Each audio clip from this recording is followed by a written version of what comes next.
fans, and welcome to another edition of Kickin It With Roland. I am Ryan Uhlich, sitting next to men's soccer head coach Seth Roland. Thank you for joining us today. How are you doing? I'm great. I'm great as well. After last night's victory, men's soccer team took down number 14 in the country, St. John's, 2-1. And you spoke after the game of having the right mentality, and that anything's possible when they have that kind of mentality. So, can you describe that mentality that they have, and what made it just turn on like that for that kind of game, and if it's going to go forward? I wish I knew the answer to that, if it was going to go forward. But we did not have the right mentality against Iona, and Iona's a pretty good team. And we did not come in very focused and determined that game, and we lost, deservedly. But then last night against St. John's, we did have that mentality. We were alert, we were focused, we were determined.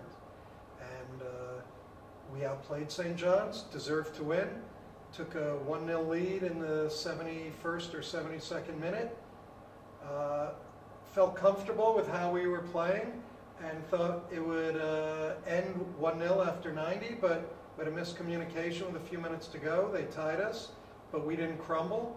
We were resilient and strong and took over right from the start of overtime until we got the game winner.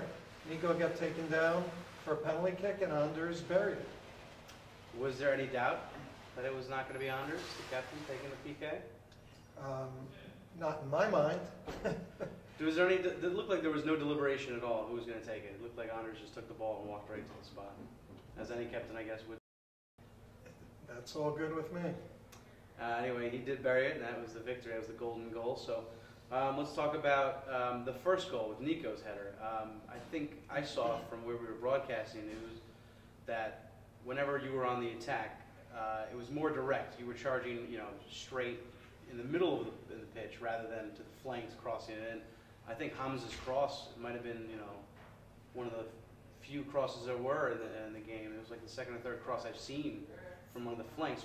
Just describe, was there a change in style once Nico was introduced?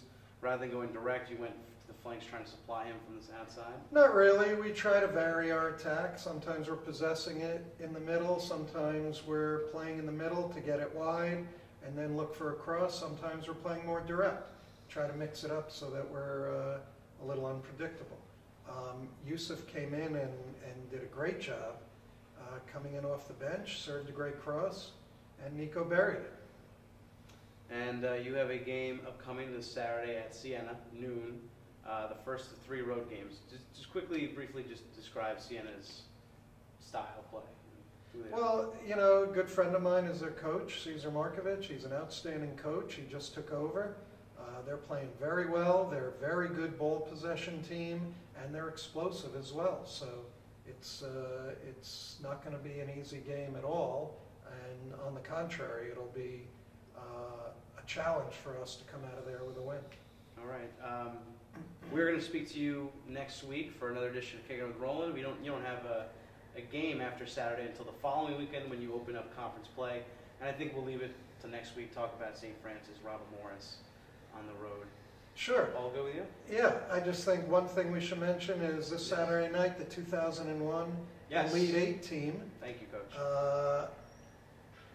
That won the NEC Championship and then beat Boston College in triple overtime, Princeton, and then Seton Hall in the Sweet 16, and advanced to the Elite 8, where we lost in triple overtime to North Carolina, 3-2.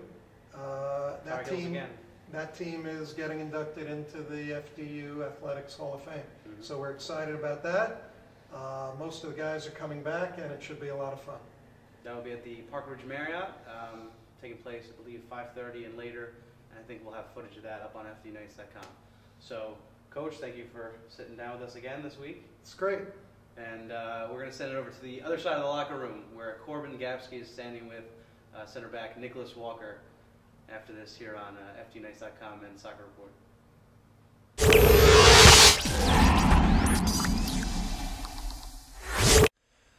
Thanks, Ryan. I'm here with senior defender Nicholas Walker. Nick, you guys actually just defeated St. John's on Tuesday night, actually. Top 25 opponent, number 14 actually in the country. You were tied going into the half.